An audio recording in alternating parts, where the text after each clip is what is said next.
The following episode was originally recorded for a private podcast as part of the Equipped for Life course. It has been edited for public release, but may reference training material from the Equipped for Life course. So I'm jealous of Josh and Tim. Just like generally speaking, as a we're part really of your life. incredible people. So naturally, anyone who encounters us is just filled with envy. You're jealous that we got started first and you got to catch up now. I'll never grow your teeth, no matter how hard I try. Don't be jealous of that. I'll never be mistaken for either of them, or at least I hope. Definitely don't be jealous of that. That is not a gift. That's a curse that we both have to endure together. No, the reason I am jealous of both of them is because they both just made new friends. They have, well, cats. We've just adopted. I'm adoptive parents. My wife and I have been wanting to get a cat for a good while. So actually, a good chunk of my wife's Christmas presents were like cat toys and cat related things. Like you were committed. Oh yeah, we were all in, and like particularly because. Like, just kind of behind the scenes at ERI, for a while, it's been pretty standard that Josh and I have been working from home. We'll come in and work in this room together to record podcasts and stuff. But most days, I'll work from home and Josh will work from home, and we'll interact on Gmail chat a lot and that kind of stuff. And so my wife has gotten very, very spoiled having me home all the time. And so, but now with Rachel finally being here, it's just inevitable that there's going to be a lot more days where I'm not working from home and my wife really wanted to have a little friend at home.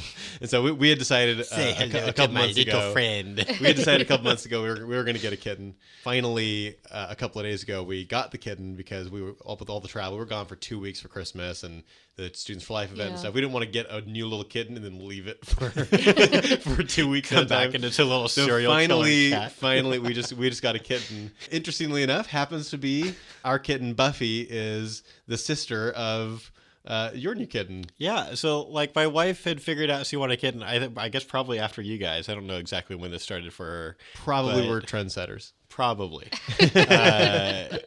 And so, but my wife had spent like a month or something researching, trying to find a good litter to adopt from. And finally, after like multiple failed attempts, had found this litter and had gone, and the plan had been, it was a really good family that kind of knows, like, you don't give the kittens away, like, right away. Like, you've got to, like, have them, you know, there's a certain time. I don't know what that is. I don't know anything about it, like, any of this, basically. It's perfect for telling a podcast story. I don't really know what I'm talking about. But she went and, like, I guess they've been interacting, I think, with like pictures and video and stuff like that. Because I know that my wife showed up having picked a kitten that was going to be hers. And then she showed up, and I think the plan was like, probably you're just going to play with your future kitten, but then you will leave without said kitten because probably it needs some more time with mom or whatever. But like every once in a while, if you know, you guys really bond, it might work out. So we'll judgment call there. So my wife had already bought most of the cat stuff just in case, but it's kind of like, probably I'm not coming back. And we hadn't told the kids. Because we didn't want, you know, we wanted it to be a surprise. It would be like a fun kind of a surprise. And so she went to do this secret thing where only I knew she was going to go and hang out with maybe our future cat. And when she showed up, future cat didn't warm up to her. It was this other kitten, like a sister of that one, that totally warmed up, just like curled up in my wife's lap and went to sleep and just didn't leave. And so it's like, she kind of had this like everything changed where it's like, well, clearly this is supposed to be our cat, not that one. And so we adopted, or whatever is that? I don't know. Is that like the wrong terminology? I don't know. So. We got this cat that's different that we named Finn just because he's white. I think I may have misgendered him during this story because I'm having a really hard time calling. You referred to Finn as a girl. Okay, here's the thing. Our family always had girl cats because a lot of people think you're not, like, boy cats are harder to deal with, and my wife has researched, and it's like there's pros and cons of both. And so anyway, having never had a male cat and this cat being this cute, completely white snowball kitten, it's just did not look very masculine. I have had a really hard time. I totally respect that. Transitioning to calling this cat a boy. I have to ask though. You said that like you call it Finn because it's this snowball white cat, right? And Finn is a Finn dude. is a black person Yeah. in Star Wars. But he was a stormtrooper. I think that's what it is. It's just, we're like a trying to think of a name that everyone would like. I mean, like the kids are wanting to call it like Harry Petey or Potter something. names and things that are like really hard to pronounce. And I was like, no. Finn is a good name. It's easy to say. I love the name And we Finn. want a It's name so that's not cute. hard to say. You want like Yeah. an easy one. So I was just like throwing out different Star Wars names basically because all the kids like Star Wars. And we landed on Finn because of the stormtrooper thing. And I know it doesn't make total sense for okay. like once you're 25 minutes into The Force Awakens. But for that part, it kind of matches. So yeah, it is a boy. And we've enjoyed it a lot.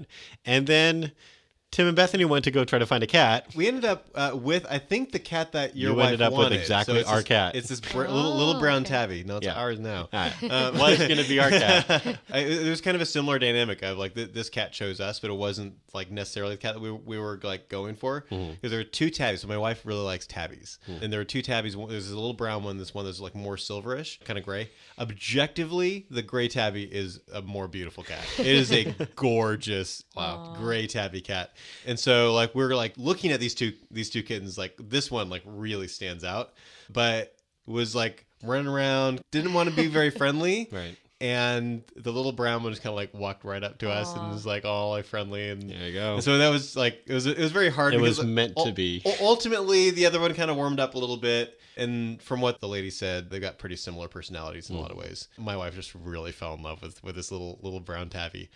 She's the run to the litter, and so she's like pretty small, significantly smaller than the other one. She's just really cute. We got her home, and she's just the funnest thing. She's just so hilarious, her personality, because she's a complete spaz, goofball, crazy animal.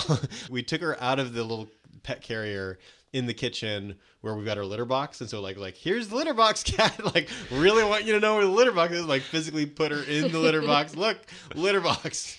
And the cat was just like running around the kitchen, going crazy with the new environment. Like Right. really like kind of freaked out. It was like a 25-minute drive. It was just definitely new environment thing happening. Right. And then finally she discovers the living room and is spazzing out in the living room for like 15 minutes, Yeah. running back and forth between the living room and the kitchen and jumping on everything and just going crazy. And then finally she discovers the stairs.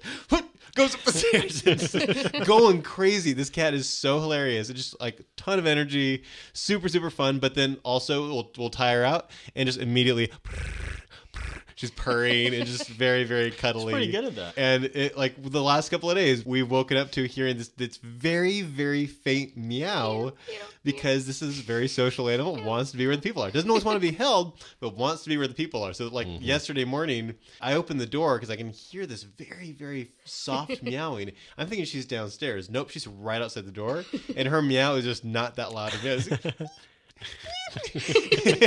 And it's just very fun. My wife is absolutely in love, just playing with the cat, and it's really wonderful. Our cat's gotten more spazzy lately, but there was this whole process where we had to like be kind of purposeful about what parts of the house he could be in because we have two dogs, and there's kind of a whole kind of process you're supposed to do when you're trying to introduce a new cat to dogs that have already been there. And so for a while, like the cat was only in our like the master bathroom, and then slowly you're like giving them like an hour with one of the dogs, but like you're being careful about it. Yeah. So now everything is, we've gone through this whole course, and now the cat has open season on the house.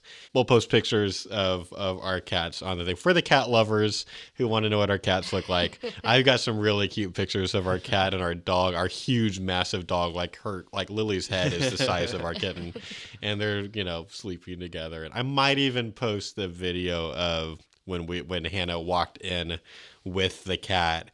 And the kids had no idea that they were getting a cat. It's just pretty cute. I'll have to see if we really want to put that up because probably our really messy house is probably in the background. So I don't know if we really want. But maybe I just might post that one as well. We named our cat Buffy, obviously after Buffy the Vampire Slayer, which my wife and I both love. If we had gotten a boy cat, it would have been named Spike. For anyone that watches Buffy the Vampire Slayer, I think one of these days we were planning on doing a little intro talking about why it's actually a good show because you guys are so skeptical about it. We'll see. Another day. in case you're yelling at your speaker right now, they did realize that they could have named their cat Ray, and it would have been really cute. But we'd already settled on on Buffy or Spike. Well, speaking of hurting cats, let's talk about social media. Well done. How long do you have that one planned? Like the last 2 minutes. I was trying to think, how do we... That couldn't have been just off the cuff. No. This is a little bit too good. How do we segue from this one thing to this other thing? So we are in a social media series. We have gotten into our practical tips, and the last time we talked about the first kind of 2 categories of practical tips on general strategy and mindset.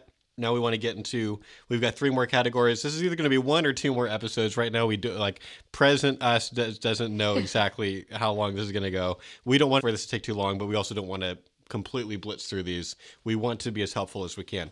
So let's talk about, there's this third category that Tim kind of called practical lowering defense moves. And so some of my tips are just here at the top. So I'll just start talking about these and you guys just jump in when you've got things to say. So one of the things that I do, Tim included this in his speech as Students for Life, is pointing out virtually every case of common ground. And just for clarity, I couldn't do all 35 of these tips in my speech. I ended up kind of combining some of them in my own particular way. So you still did like, what, 16? I did 16, Yeah. I was going fast. Like, way faster than we're going to go here. But this one made the cut. So this kind of goes back to the tip on, like, you don't have nonverbal communication. You only have your text and your profile picture if they're looking at that. And so there's multiple things that I'm doing intentionally based on that. And part of that is pointing out all the common ground. Because if I'm in an actual dialogue with someone face to face, I don't have to always say, I agree with you on that. I don't have to always do that. A lot of times it's in my body language. I'm nodding with them. I'm like, I'm making the little one words like, oh yeah, totally. Like I'm doing that kind of thing because I'm just trying to be normal or not weird or whatever. Whereas in the Facebook comment, like you're not just going to post like, one word agreed. Like you're not going to, like, it's not going to do post that. A GIF of someone nodding their head vigorously or something. That's not bad. That's a pretty good idea. It was meant more as a joke. I actually do think using GIFs is like, it makes you more human. You're being more creative and funny. I actually think there's something to that. But the hard thing is, like, if they've done kind of like a wall of text or even half a wall of text or whatever, you're not able to, like, there might be 3 things they said that you agree with. And what I'm just saying here is you need to point all of them out. If they've just said 3 things that you agree with and 1 thing you disagree with or whatever, you need to point out those 3 things because they will not otherwise know. And given how hostile the social media environment can be in these kinds of comment threads, what they're expecting to experience, there's a caricature of you in their head and you're just trying to, as best as you can, get the actual picture of who you are in their head. They're not expecting to often find common ground with pro-life people. If you can find common ground, especially in areas where they are not expecting to find common ground with their pro-lifer on, that's going to be really helpful. And you just need to actually take the time to do that stuff. Right. And then maybe get into, one of the things that they said that you disagree on. And you can kind of go from there. There's another thing that I'm doing really intentionally, and this is one of the practical dialogue tips where we talked about, this kind of form of tell them what you don't mean, tell them what you mean. Yeah. Here's what I'm not saying. Here's what I'm saying, this format. I'm doing that a lot on social media because, again, some of the stuff you can just do really quickly or it can kind of happen. I'm being even more intentional about this on social media than I am in person because in person, it's just harder for people to kind of strawman you or completely misunderstand where you're coming from. It's not usually as hostile. Right. And it's easier to kind of check to see, do they even have clarity? Whereas social media, you don't know if they're understanding you or not. And so this just kind of goes back to that thing that at some point Tim said that I've been quoting ever since, like, make clarity completely your responsibility. Yeah. Don't make this a 50-50 thing where, okay, I'm responsible for 50% of the clarity and they're 50% because then it's fair and just. It's a two-way street. Expect it to fail if you do it that way. Yeah. You don't want them to read what you wrote, then misunderstand it in their mind, and then stew for a while, and then eventually come back and yell at you in all caps because they're so upset with the false version of, like, you just don't want that to happen. And so you want that, like, psychologically trying to help them have, They don't have to be happy the entire time that they're debating abortion. I'm not saying that, but you want to prevent as much of the really negative, the anger, and being super clear as much as possible, which means you need to be proofreading your comment for clarity. And sometimes that means you need to add here's what I'm not saying, and here's what I am saying thing. That could be part of your proofing your comment. What would be even worse than them having this kind of like they misunderstand you and now they're angry for a while, and then that's part of what's going on when they write their next thing, which is going to be more likely to derail things, is if they get all mad after misunderstanding you and then just leave. And then now they're done, they're out, they're not reading any more comments. They don't ever find out that they misunderstood you. But now this is part of their experience, their collection of experiences with pro-life people. You don't want that to happen. This is why, when we set up our outreach on campus, we're thinking about what is going to be an experience like for the people who just walk by but never engage us. We actually think about that when we're designing our outreach displays and things like that. And so you just that can happen on social media too. People just get mad and they're like, "Screw this! I'm done. I'm leaving. I'm not coming back." That kind of thing. And you don't want them to have the experience because they misunderstood something that you wrote. Clarity. Part of what's going on here is, I think it's a good rule of thumb to say, basically any of our practical dialogue tips, do more of it if you're on social media.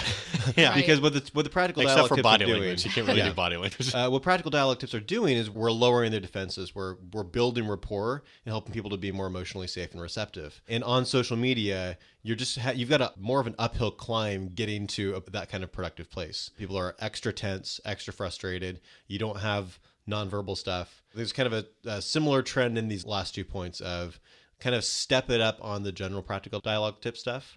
And that just makes a lot of sense, especially, I think, with this one in particular, because of the dynamic on social media where you end up with this dehumanizing thing where people aren't interacting with you like you're a human. And so that makes it easier for them to just kind of put you in a box and assume, oh, you're saying a thing that's kind of critical of feminism. Oh, you hate women. You're just one of those people that hates women. Those kinds of moves become even more necessary. Tip number 10 comes from Anthony Trent. He says that we should consistently summarize the other person's view or argument to them throughout the conversation. This is really important because, like we're saying, the clarity is on your end. And so just as it's important to recognize the common ground, where you agree with them, where you disagree, by summarizing what they're saying and making sure that you are understanding them correctly. And in this way, you're doing both parts. So just as it's important for us to take the responsibility, they understand us, we also got to show them if we're understanding them. Yeah. That's consistent with the clarity blog post, which you should probably link to. Yeah. You are setting yourself apart if you do that in a Facebook debate thread where you're summarizing accurately what their argument is before responding to it. Now you're in top 1% of dialoguers on social media. You will stand out in a really good way. I think that's really valuable. Andrew Unick had a really good thought when I had posted that kind of big question about social media tips. Andrew said, don't forget to be relational when you talk about rape and other hard topics. It can be easier to forget that in online dialogue. It can be easier to just kind of, do your kind of quick response. Yeah. Or maybe kind of give it the short shrift, say something like, well, okay, we totally agree that rape is bad, but then blah, blah, blah, blah, blah. I said, no. That's not enough. Andrew said, it's better to write a novel than skimp on the common ground and relational aspects, especially on these hard topics. I totally agree with that. This is an interesting point, and I agree with Andrew about it, but it's complicated because as one of the dynamics I talked about in my recent presentation is the structure of social media dialogues is really messy because you're kind of on the horns of a dilemma. Where on one hand, if you write too much, people skim your comment. You can't have this big giant wall of text. Yeah. If you write too little, it's easier for people to not understand it. You're not going to have enough context for people to make sure you know what you're saying versus what you're not saying. And also the rapid back and forth on Facebook. They're all small comments. It's just really, really easy to lose the context. Yeah. So this is definitely hard judgment call territory, but I think Andrew's certainly right with something like this in particular. You have to err a little bit more on you're going to be a little bit more loquacious, and that's dangerous. You got to be careful, try to find a good medium there, but that is really important.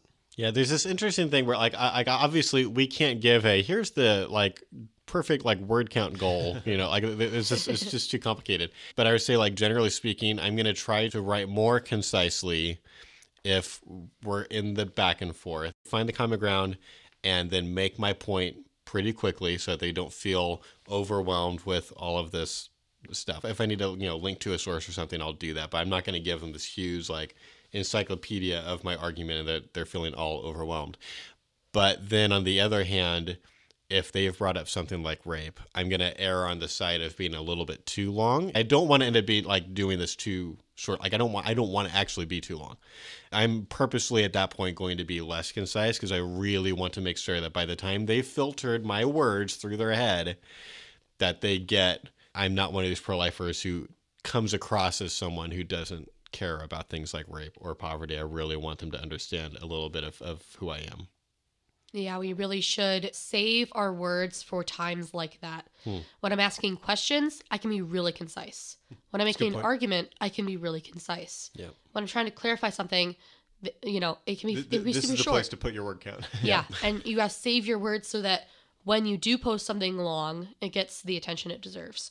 Joshua Baldwin and Amelia Haynes, they suggest that we never use any language even bordering on profanity, caps, or anything remotely disrespectful like baby killer, murderer, etc. So I think that this is a good tip because we want to be respectful. Mm-hmm. We want to be, in general, someone who is more easily listened to. And it's not easy to listen to someone who's lecturing you about how terrible of a person you are. That's and using true. caps for sure is rude. But I, on one hand, kind of see the value in occasional profanity. And here's what I mean by that. You're on thin ice. Let's go. Let's do this. I think that there is some value, depending on who you're talking to, of using slang or mild profanity to establish this isn't a formal debate. In a formal debate setting, I would never use a term like BS. Right. It's just such BS when politicians do this, or, the government shuts down, or whatever you're talking about. And if you're trying to find common ground, and you're trying to appear to be really casual and relaxed and it's among friends, then I think you should talk how you do among friends. More informally. Yeah. On one hand, in people who are ERI staff, where we have more a brand and a public figure, we have extra things to worry about with that maybe. Right. But I think if I'm in a comment section on a post, I would say, something like that. I think that it makes it feel less formal and like you're being genuine.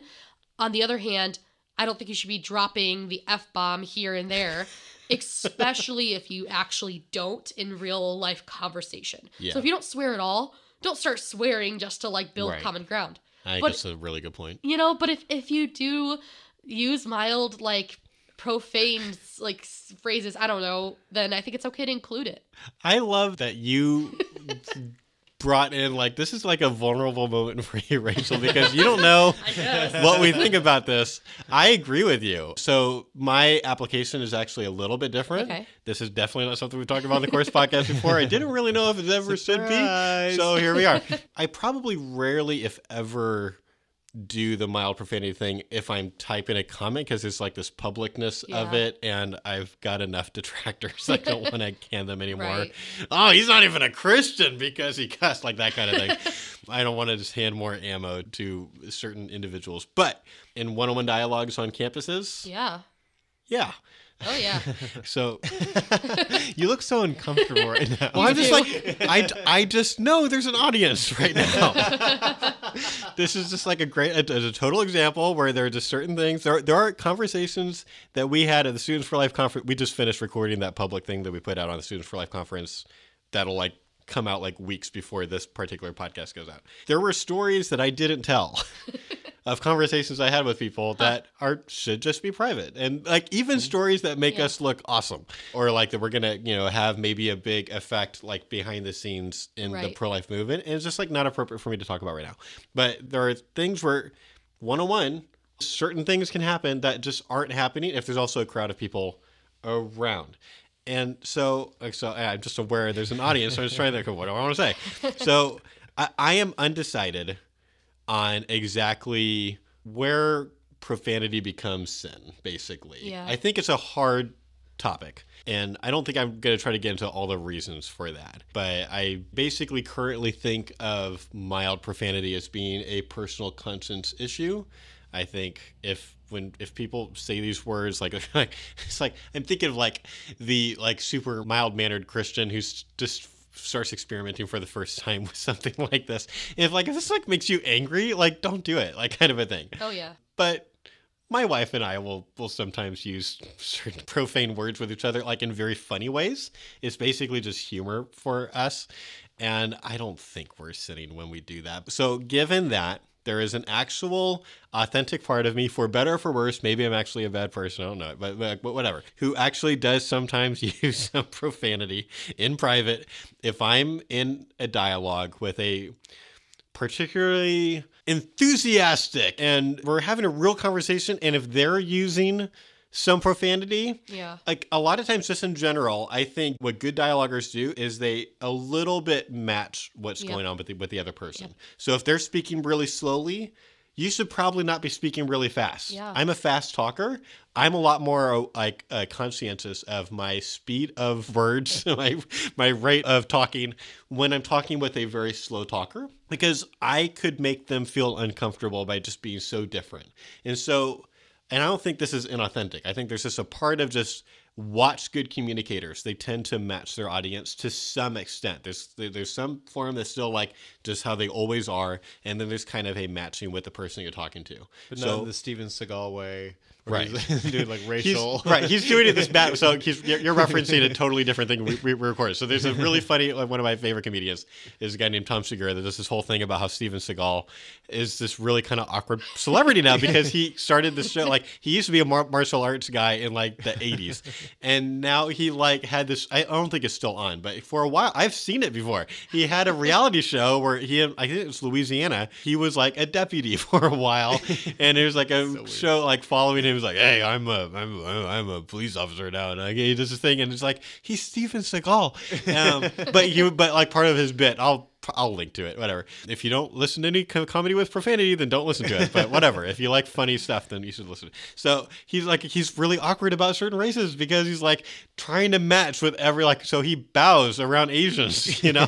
He's a white guy. It's like, that's not cool. There's a little bit of a matching, and I think what I'm doing when I'm on a campus outreach, and I will occasionally use some mild profanity, like there's a part of me that's kind of matching them, and there's a part of me that's trying to show them that I'm not the caricature that's probably in their head of this like hyper-conservative that cannot even understand what it's like to be in their world. Like we are more alike than they think, and I want them to know that, which is why I'm trying to talk about how I'm against waterboarding, and I've got like these different, like I didn't vote for Trump. Like there's different things that I want them to realize about me so we can have a real conversation. It's not just avatars.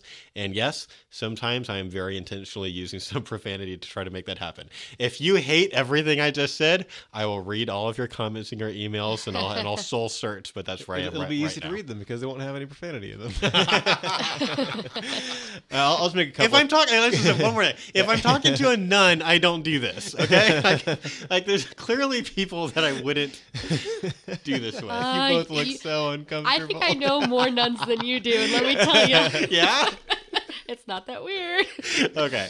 I'll just make a couple of comments. I have kind of a general sense of agreement. There is certainly something to breaking stereotypes in a conversation with a pro-choice person on campus. And I believe that there are situations where it's better to hold to a really high standard in a like kind of an above reproach way. I think there is something to that. And I think that there are other situations where, particularly if there's a kind of intensity, like if they're talking about some other issue that's really, really tragic, and they describe it using really strong language. Yeah. I think matching that can be helpful to them. Yep. My view in general on profanity, man, we're way in on this topic. Good going, Rachel. Thank you. Is I think profane language in general is ugly, and I think that generally speaking, our language could stand to be less ugly. But there are certain kinds of things where ugliness is appropriate because ugliness accurately corresponds to the truth. If you're talking about Auschwitz, saying, "Man, that sucks," is pretty weak. Yeah. Yeah. And it's not a very accurate description of what Auschwitz is. And so I think there is a certain kind of place for profanity. Having said that, I also think it's really easy to fall into patterns and habits, and it's very, very easy to rationalize use of profanity to yourself. So like I want to kind of like articulate the skeptic side of it there, which is, yes, are there some circumstances where it's probably actually helpful for people? Yeah, I think it is. But it might also be that there is a certain kind of danger and there's a slippery slope there. Most times I think we can do much better than profanity. Yes. And we should. Yes. And I also think that it comes down to you should be in control of the words that come out of your mouth. Definitely. Yes. And well said. if you are actually in control in the way you should be, then you can use profanity as a tool. And that's all I'm advocating for. If it actually is going to be a useful tool and it's not something which is morally wrong. I am a Christian. I think that things like taking God's name in vain and cursing and damning things is wrong. But I also think that it can be a tool which, not those, but the mild profanity, something like BS, is something which is morally okay to say if you are in control of your language. And something like talking in all caps on a comment is not morally wrong, but is foolish. It's really and bad. Pragmatically bad. So real quick, so just for any people, because I've actually had to explain this to people before.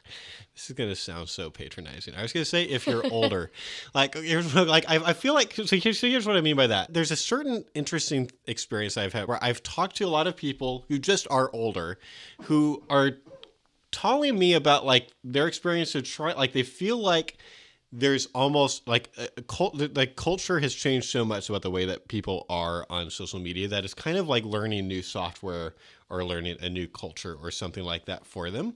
And there is certain what is deemed, generally speaking, by society to be okay and not okay on social media. Sometimes, like, some people just miss some of those things. Yeah. I've had to go back and forth with someone trying to explain why, like, how all caps comes across to other people. And so just for anybody who just thinks, hey, I'm like, Facebook doesn't give me the chance to bold something. So when I want to say something boldly, I do it in all caps. Okay. I believe that you have really good intentions. You just need to understand if you were going to be a missionary to like a small village somewhere, you would be very wise to try to learn what you can about the village, because there are villages where like shaking hands is not considered a nice thing to do when you're greeting. It's like, it's something else. So an example from Gran Torino, like the Hmong people believe that the soul resides in the top of the head, so you don't touch the top of someone's head, even a child. Like that's like he does this thing like he's just trying to be polite. It's like super, super rude all of a sudden. It's like, it's good to know those kinds of things. This is kind of like like a great that. Analogy. Almost everybody who is fewer than 35 years old, at some point, this became kind of agreed that if you're doing all caps here, this is supposed to be you attempting to literally yell. Right. This is yelling, and it's going to be perceived as yelling. And so if you're not wanting to be perceived as yelling, which if you're doing dialogue about abortion should be always, you should. Well, few and far between. There are times where I would all caps a yes or like I agree, right? Okay. So, There there are are exceptions. exclamations. There are exceptions. Or but, please read, spoiler ahead, or something. right. Yeah. But when you're saying negative things or you're making an argument, no. That is so stupid what you just said. Yeah. I mean, you shouldn't be using those words anyway, but definitely not in all caps, Anyway, just don't do all caps, basically. Just one other comment on this point. There's a lot of ground here for discussion. Yeah. There's a dynamic that I've noticed that I think somewhat exists in person, but also I think is even stronger on social media for some reason that I have not identified yet. We talked a little bit in another podcast about how people are kind of looking for an out sometimes. This is a reason why it's better to not use Holocaust analogies, is because people end up with this kind of perception that you've crossed the kind of line that then whatever else has happened is irrelevant. Right. They can just kind of like fixate on that, and now they've got an out and they can just leave. Yeah. While I think that's unjust, it is a common enough thing to happen that it's worth being intentional about not giving them the kind of out where they feel like it's okay for them to leave. Yep. We want to be able to put the appropriate kinds of social pressures on them so they don't do that. And that means being above reproach to a certain level. And one of the problems with making like swearing statements or something, especially if you make a rude comment at the person, even if you're indignant, like let's say the other person's been rude to you and you respond with a profane word or something, like, and you're indignant at what they've done. Now the focus is on you. Oh, Right. you crossed this line first. They feel justified. Yeah, and then that just creates this kind of like feeling of self-righteousness to just fixate on that thing that you've done, which can completely work against you. And people are completely unreasonable in how they talk on social media. I'm not justifying that. I'm saying this is another reason to be extra careful about this, is you need to be above reproach to avoid giving people those kinds of outs. So Good job, Rachel. Joshua Baldwin also said, and I really agree with this, he said, only, and I would probably just replace the word only with generally, use terminology that the other side is comfortable with. He said, I'm willing to use the term fetus, pro-choice, etc. There are bigger issues at stake that go beyond terminology. Let's say a couple of things about this. I think this is like my use of the term pro-choice and fetus is probably in the top 5 of like, if people are going to be critical of me or thinks that I'm not good, this has got to be in the top 5 complaints, and it might be number 1. They're throwing unborn too. Yeah, yeah. I say unborn instead of baby and child. So And preborn. I was just a couple of things about this, like the way that I think about these labels. My working principle when I'm talking to a pro-choice person is I want us to have a productive conversation about the questions that matter in this thing. Like, certainly there are going to be cases where that's not what they need, you know? So I've got my story about the girl where I basically made almost no arguments because he just needed someone to hear her that day. Okay, that happens. But generally speaking, optimally, I'll have had a chance to talk about at least one of the central disagreements about the debate, and we're not just doing other things. And I've had this experience multiple times of being at an outreach and watching a very well-meaning pro-life person argue with the pro-choice person about what label should be used. Like, is it going to be pro-choice, or are you pro-abortion or pro-abort? And they have this argument for like a minute and a half, and then the pro-choice person gets fed up, understandably so, and walks away. And I'm just like, nothing good happened here. This is a huge opportunity lost, and now this pro-choice person is now worse off than they were before. Like, they're less likely to talk to the pro-life person in the future. And so I'm like, here's what I'm not saying. I'm not saying that words don't matter. I agree. Like, because this is the number one argument that I always get from the people who are mad at me about this. Is like, you just don't understand the power of words. No, I think words are very powerful. He who controls the language controls the argument. There's Rhetoric a lot matters. of truth to that. Yeah. Yep. Totally agree with all of that.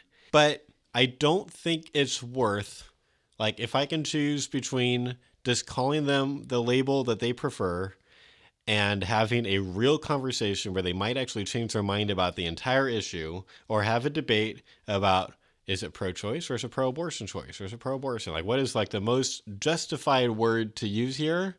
I feel like this is a pretty obvious call. Like, I think like the part of this that I'm still kind of going back and forth on, partially because we just haven't spent enough time as a team talking about this, but like, here's where like I'm most open to change my mind. Like, right now, generally speaking, on the blog, we use pro-choice.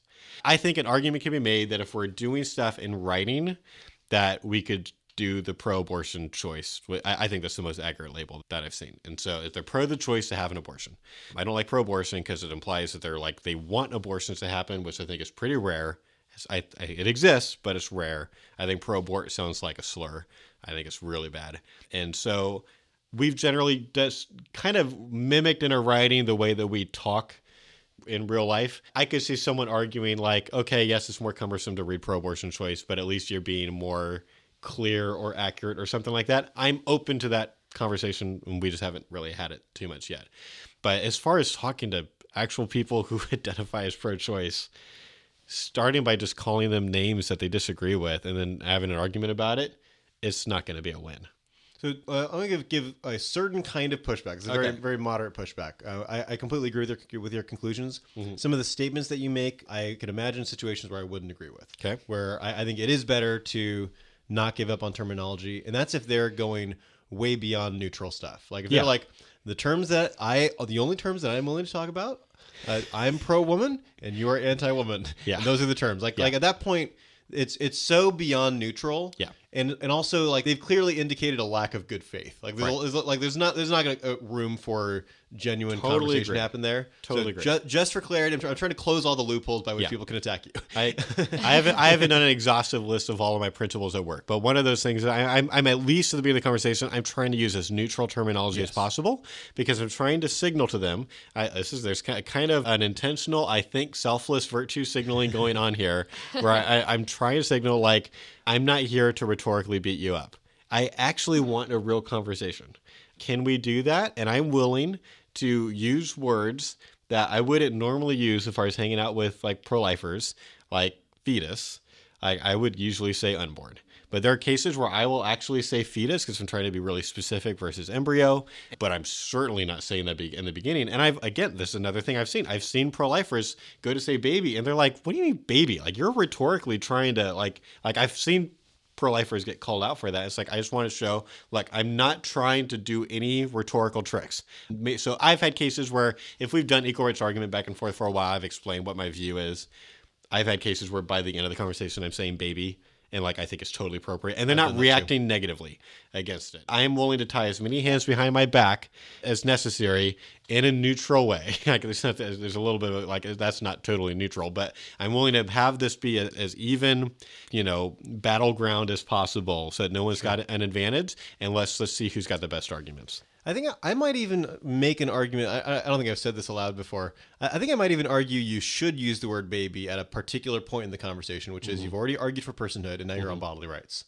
Because there's such a common dynamic that happens where people, like, they say, okay, it's a person, but bodily rights.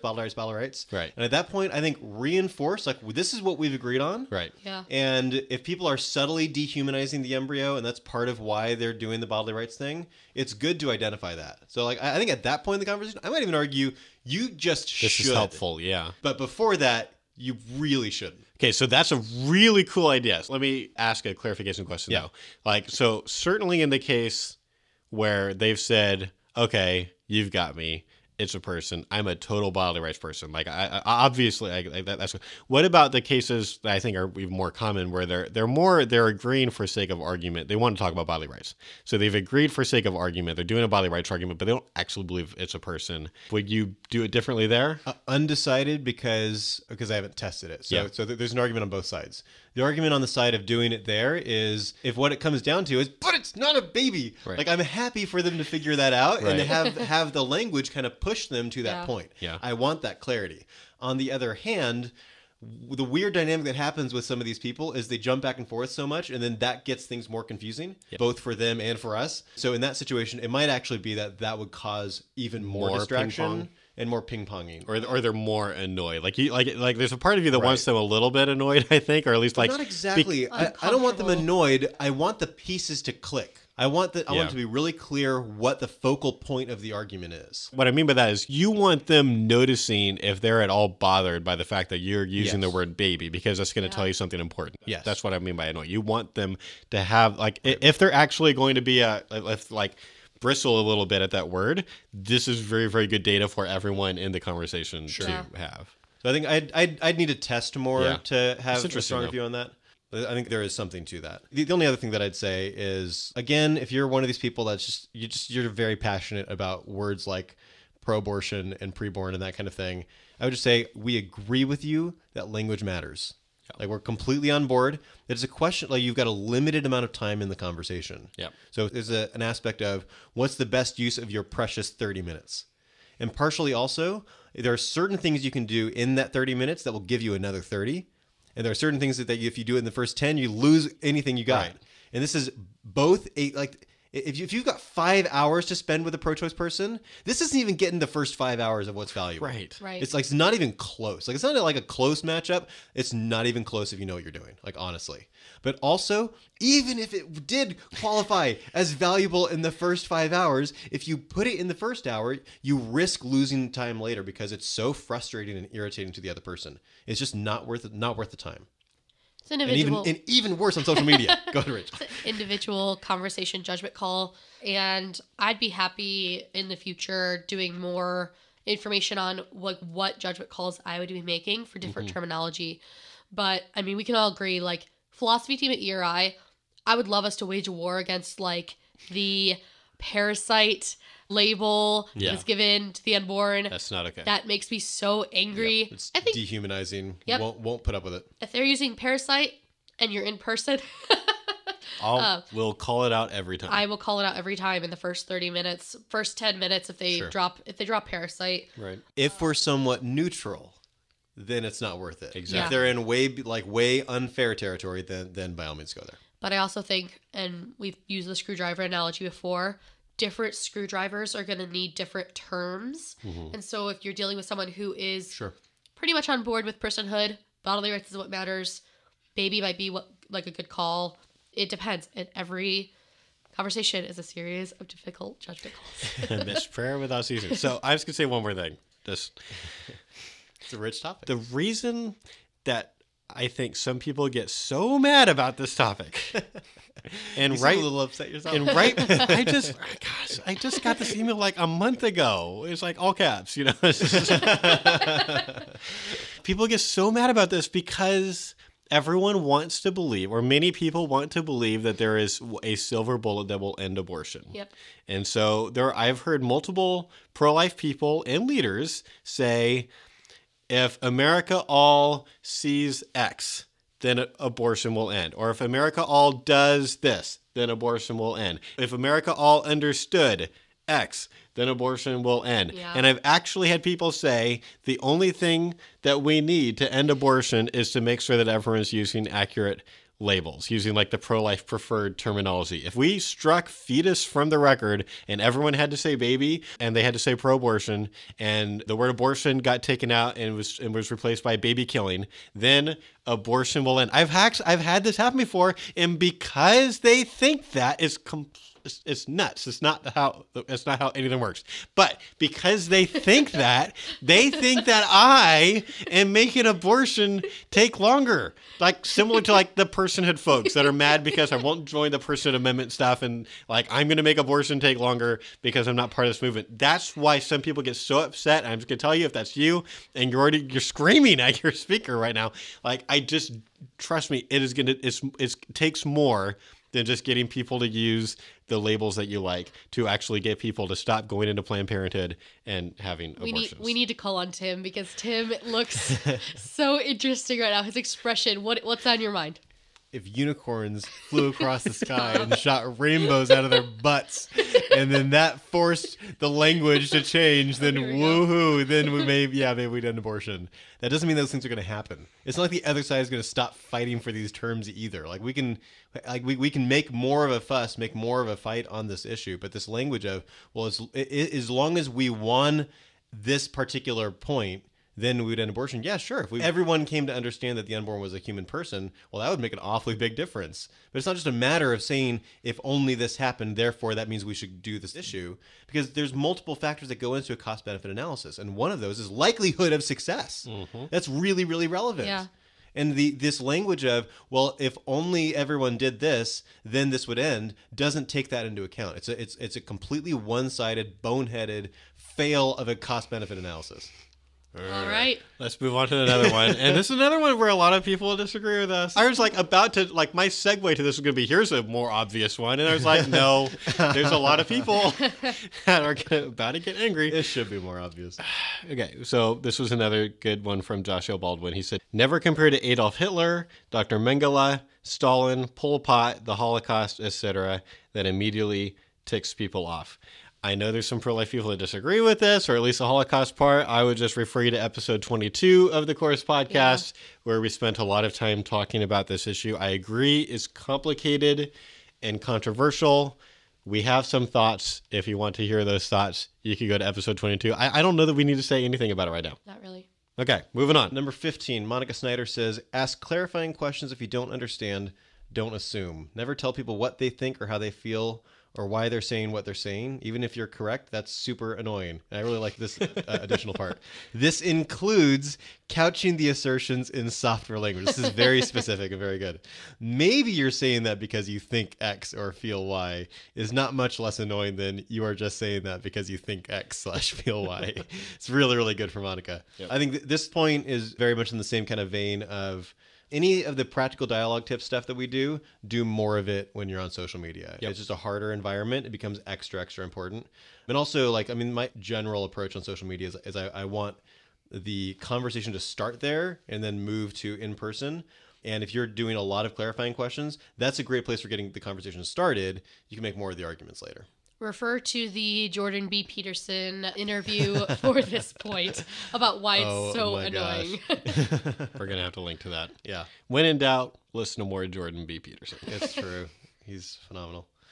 Number 16, this is a point from Josh, is point out when they teach you something. This is kind of a cool point. Yeah. So, Josh, you said you got this from Rappaport's rules. You'll have to explain what that is. But the reason that I really liked this, and I actually included this in my presentation, is this is a good way to model humility. And I think that so much of what happens in conversations is people are kind of matching each other in their behavior. Yeah. One person kind of gets tense. The other person matches them and gets tense. One person says something kind of personal. The other person kind of feels like inclined to like match that and like go a little personal themselves. Yeah. One person exhibits humility. The other person's more likely to exhibit humility back. So Rappaport's rules is this thing that I heard recently referenced on Sam Harris's podcast. And so I was like, oh, what's that? So I Googled it. So I like it a lot. So Daniel Dennett, who's a very famous atheist philosopher, kind of made it famous in one of his books, but it's not Dennett's thing. He got it from a game theorist. Wow. Named Anatol Rappaport. He's made some pretty big contributions to game theory. And so Dennett kind of synthesized these steps that Rappaport said on like how to compose a successful critical commentary. And so there's 4 rules here. 3 of them we basically have already taught. So this specific one was the only one I felt like we hadn't talked a lot. We hadn't taught before, but I've become a lot more intentional about it ever since. So, but anyway, the 4 rules, and I'll link to an article that explains more. But it says, step 1, you should attempt to re-express your target's position so clearly, vividly, and fairly that your target says, thanks, I wish I thought of putting it that way. So Right. that's a really important first one. Well said. Then second, you should list any points of agreement, especially if they're not matters of general or widespread agreement. Third, you should mention anything you've learned from your target. And then fourth, only then are you permitted to say so much as a word of rebuttal or criticism. Wow. So I really liked that. And obviously that main thing, like that idea of saying, hey, you taught me something, I just hadn't been that intentional about. But ever since, I think that was, 6 months ago or so that I first heard that, I've been like looking for places where a pro-choice person says something or asks a really interesting question or something that you just makes a point. That's like, I just want to like praise like the contribution of what they're doing just for my inner process of thinking about this. Yep. I think it's really important. I like that a lot. I think people in general kind of want to be in the position of the teacher, like not the learner. Yeah. Like we're just like naturally arrogant. We don't want to admit we don't know something and that kind of thing. And so like making that kind of intentional step really, it puts yourself in a different position in the conversation. Yeah. Number 17, so it's from Josh as well, is like the other person's comments when they're being clear and charitable, not just when you agree with them. This is kind of an interesting one because I actually got a question on this one in the Q&A for the SFLE presentation. Yeah. Which was something along the lines of, well, might that not make things confusing?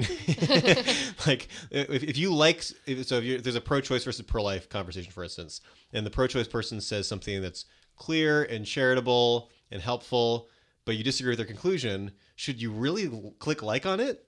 Sure. And my view is, yes, let's strive for making Facebook better. Yeah. Like it can be better than it is now, it can be less tribal. If the way that we continue to go, which I think is, to be fair, roughly accurate as like how it's generally used, is if you agree with it, you hit like. Right. And I think that sucks. Let's be less tribal than that.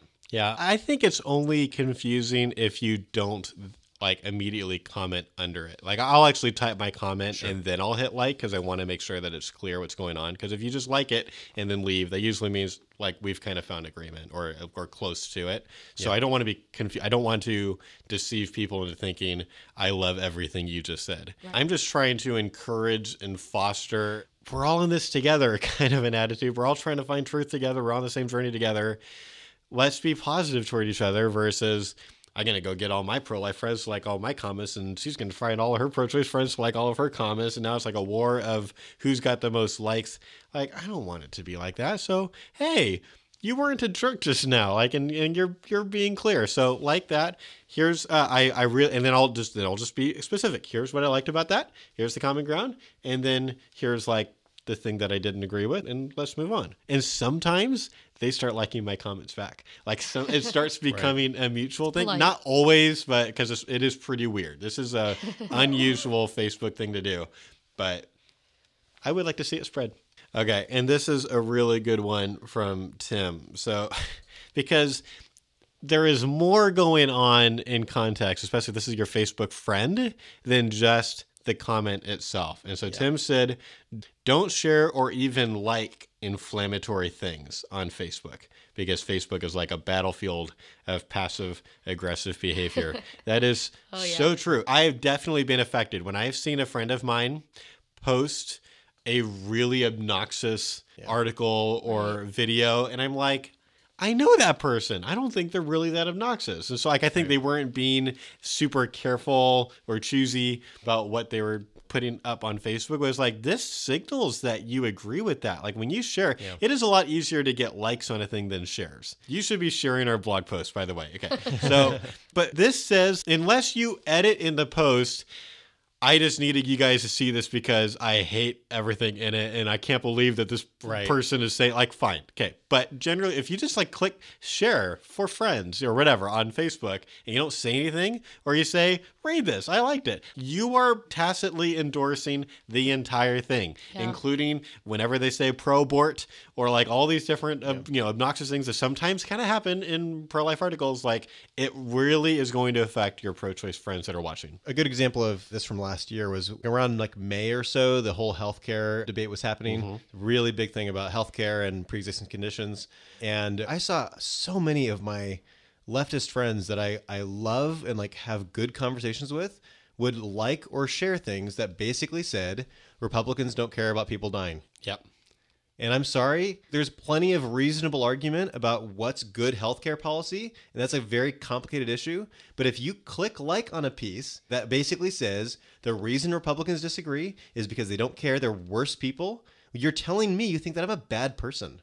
Like there are people that I talk to less because of the kinds of things that they've shared or liked on Facebook. It's really serious. It's this hard thing because like there's a sort of going against the flow that happens where I think a lot of times when people like a thing, they're liking it not because they agree with everything that it's saying literally, but because it's rhetorically powerful. It's said with confidence and just said by a person who's like on your side. So even if you're not like, that's the argument that I would say, or even if it's a bit over the top, it's like said confidently and like with rhetorical language, and then like, it's like the upvote button on Reddit.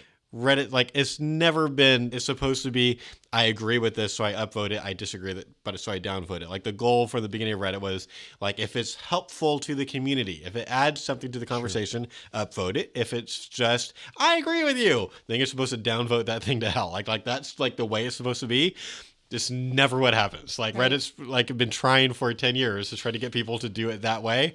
Yeah. Never going to happen. Never going to change. Like this is we're kind of against the culture here. But so what's normal is if it's like on your side and you wanted to get visibility, if you want people who are just like glancing by it to look at that comment in particular, because it's like the highlight of the thread, it was the most liked, then they like it, and it really will affect. When I see my friends like something really inflammatory like that, that's like calling out all conservatives for being, racist or something like that, it's like, oof. There's a part of me that wants to give them the benefit of the doubt that like, you can't really believe that, but then like, do I really want to ask you? Or maybe like, I want to ask. Yeah. I don't want to say like, hey, I saw you liked that awful comment. Yeah. You actually think I'm a racist? Because the last time I like someone implied they thought I was a terrible person, and I asked them to clarify, they're like, "Yeah, I think you're a terrible person." And like it didn't go well. Our friendship's over, and it's just bad. So for the sake of being balanced, I'm just going to call out and I'm going to name names on a specific thing on the other side. We don't do that much. Pro-life people, it's time to stop sharing Matt Walsh pieces. Yep. He's inflammatory. Totally agree. He's a wonderful writer. Yep. Like, that dude is a much more talented writer than I will ever be in my life. He's really funny, and he's a good thinker too. He's smart, he's funny, but he is inflammatory. He is uncharitable to everyone that he talks about. Yep. it's time to stop. I've read a lot of Matt Walsh pieces. Like, there's pieces that I agree with, like his conclusions. I don't like his rhetoric. Same. There's other pieces, honestly, I agree with every word. Like, I think he's exactly right. Yeah. I still won't share it because or like it because he's so obnoxious in general. Do you want your leftist friends to want to talk to you? You sharing Matt Walsh pieces is a big sign that has written all over it, don't talk to me, I'm not worth talking to. Because I'm not charitable. Like it's time to stop. Share or like charitable pieces, non-inflammatory pieces, and not from people that are just have a reputation for just being inflammatory. So someone like Dennis Prager, it's like, I've got my disagreements with Dennis Prager. Sure. He's a gentleman. He's a nice guy. Yeah. And he doesn't paint the other side as demons, at least all the time. It's just pretty rare. Assume that, like, when you're talking with someone on Facebook about abortion, that at some point in that conversation, they're clicking on your profile and they're at least looking at, like, the last 5 posts or whatever your timeline is showing. That's actually a really good point. And so you may be really charitable. You may be doing a great job in this dialogue, but then they click and they see your Matt Walsh share, or also like fetal tunnel vision. That plays a role here, because if they click on your profile and all they see is like pro-life stuff, like, oh, this is like, my friend's way more of a pro-life like warrior than I thought, or something kind of like that. They see an imbalance there. They're clicking your about, and on your about you have that you are conservative, your political views say pro-life, or, you know, and so they're putting you into boxes, and that's kind of just the nature of social media. It's like, we're meant to be put into boxes. They look at all the things that you watch on TV, and you like everything that's on your profile, and they're going to take a lot of assumption from that. Just be aware of it. This is a really, really good point. This is also pretty rare for me, but I'm just going to point out a very specific case of disagreement with someone on this topic, but I think this is like an argument for it. Sure. I really enjoyed the guy that you did the social media talk with, Josh from Halcyon. From Halcyon. Yeah, so he seemed like a really nice guy, and like he's thought a lot about this, and I liked a lot of the things that he said. I would have clicked like on some of the things, but there were certainly several cases where like I wouldn't say the same thing, or I wouldn't make the same tip. It's not like he and us have spent a lot of time like going back and forth and agreeing on content. He did 15 minutes, you did your 15 or 20, and you guys did Q&A together, and you guys both were super respectful, I think, during Q&A, and I thought that went really well. He's a nice guy. Yeah.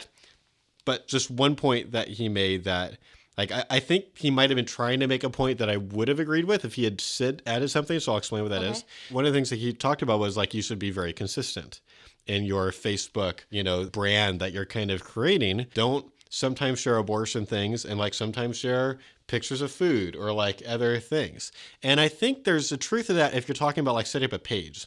Like, it'd be weird if like dank pro-life memes, if Elijah started like randomly posting pictures of food or critiquing film or something like that. It'd be like, this is supposed to be about pro-life memes, and it's fine. Yeah, sometimes he promotes his podcast or our course, or like, that's all like it's on brand. If you've got a personal Facebook profile and all you share are pro-life things, I'm sorry, that's obnoxious. That is not how normal people use Facebook. So this just goes to the don't be weird thing. And I don't know what he meant. He might have meant exactly what I'm saying. We might not actually disagree, but it wasn't clear. I'm saying if this is your personal profile, especially on Facebook, I think Twitter, you can kind of more get away with that. Yeah. But if this is where like you're supposed to be a little bit like yourself, like actually authentic.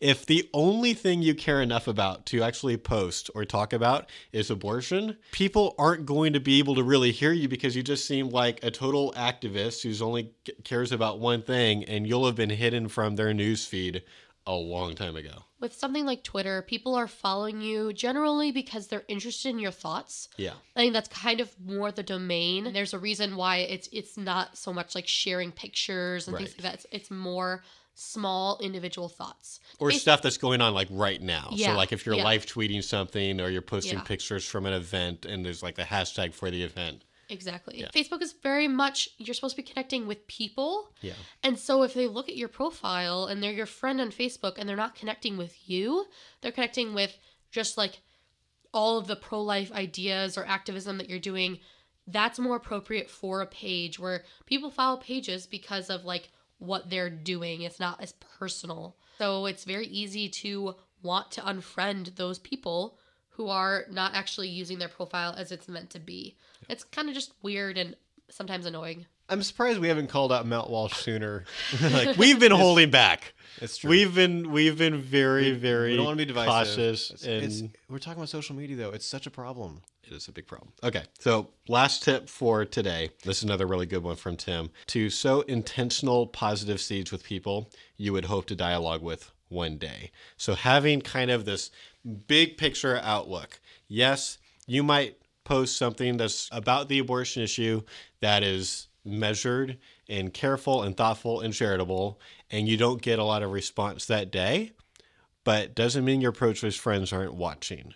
And if they see, I think, a pattern of you being charitable to people on such a divisive issue as this one is, I really like this. Like, you know, they might end up private messaging you later or talking later and like feeling like I can feel safe talking to you. You might be the only pro-life person they can feel safe with, but like you have now demonstrated evidence. Like there's a thing, it's like a real quick story. So, but I think this is like a perfect analogy for what you want to have happening. So my wife, before she became my girlfriend, had spent a long time testing to see if I was trustworthy. She had people kind of break her trust before. She wasn't a terribly trusting person at the time. And she was like, we were becoming best friends, but she was trying to figure out, can I trust him? And so like, I didn't find out until way later, but she was like super intentional, like to the level of like weird, like intentionally giving me more and more Testing little you. nuggets of personal information, and then waiting for months to see if she would hear any of this stuff from like other people in the youth group or whatever that we were part of. And eventually, finally, was like, okay, apparently he won't break my trust. And then we were able to become boyfriend and girlfriend, and then she became my wife. And so I think there's something like this you can be doing with people. It can be a long-term thing. You don't know it's happening always, but you might end up with pro-choice friendships that only happen because they saw 5 or 10 really helpful pro-life things that you shared, amidst also food pictures and other things, and your cat pictures and funny videos and other things that you posted. I'm a big fan of calling out specifically when people exhibit virtue, especially someone on Facebook. Like Facebook's like anti-virtue, like by its nature. We've already talked about that. I don't need to go to a rant about that. You're signaling their virtue. If I'm like calling it out, they exhibit open-mindedness, or if they're like willing to say, man, I'm pro-choice, but pro-choice people, for some reason, just get this one wrong. I don't know what the problem with pro-choice people in general here. Like that kind of thing. Yeah. Like, hey, I really appreciate that. Like that was open-minded of you. Yeah. And you don't have to. This is a marathon, not a sprint. You don't have to be like, hey, let's talk about abortion right now. Right. Yeah. Like, it depends on what's going on. Like if you can, if you want to. But a lot of what I'm doing with people that I want to dialogue more with, is planting little seeds occasionally when I can. Try to find something positive to like about what they're saying. If I don't like everything, it's like, hey, like, you know, I don't fully agree, but I really appreciate this. And I appreciate you for such and such. And it's like positive seeds. And then down the road, eventually, an opportunity will come up and you'll have a more productive conversation. All right. We got through a whole nother category of practical lowering defense moves. In the next episode, we'll do at least one more of the 2 that we have left. I hope this is helpful. Subject. Yep, it's complicated. I really like that we got into some of the topics that we did. I was not expecting for us to talk about profanity or the Holocaust, but I really do think that these are important things that are worth taking a little bit of time and talking about them.